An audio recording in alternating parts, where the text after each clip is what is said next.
Party are preferencing people who are not just anti-Semites, but they are Nazis.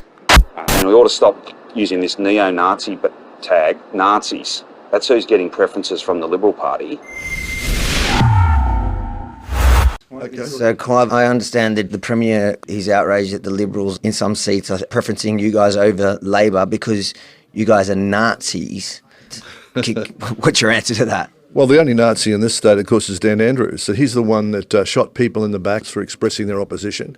He's the one that entered people's homes and took pregnant women under handcuffs. He's the one that authorised it all. He's the one that locked down businesses, that closed the community. He's the one that's done those things. He's the one that's brought in legislation to bring in vaccine mandates to stop people from working, to stop freedom of speech. And, you resort to calling people names when you haven't got a legal argument.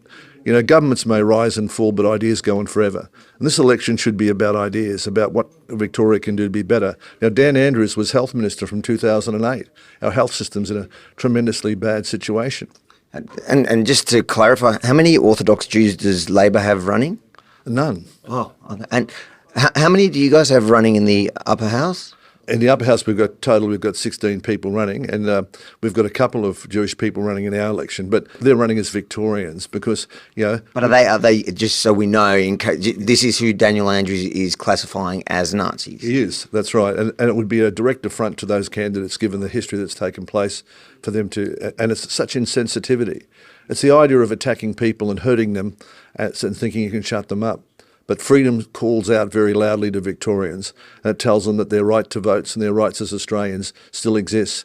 That's not just important for Victorians, it's important for all Australians. That's not just important for some Jews, it's important for all Jews. It's important for more Catholics, it's important for all Protestants. We don't want to marginalise people based on their religious beliefs. We want a more plural society, one where democracy can flourish.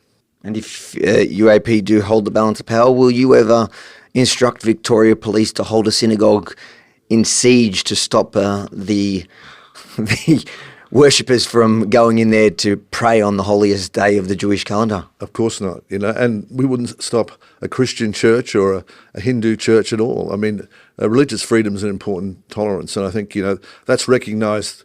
If we're talking about the Jewish community, it's recognised by the Jewish community, it's recognised by the State of Israel, it's practiced in the United States. There are many organisations that have been forward to have religious tolerance, and that's what we need to have, because we don't want people ever in history to be singled out again because of their beliefs or their religion, because of a racial group that they belong to be persecuted, to lose their possessions in their home and think they've lost all hope from themselves. So we've got to learn from history to make sure that doesn't happen in our society.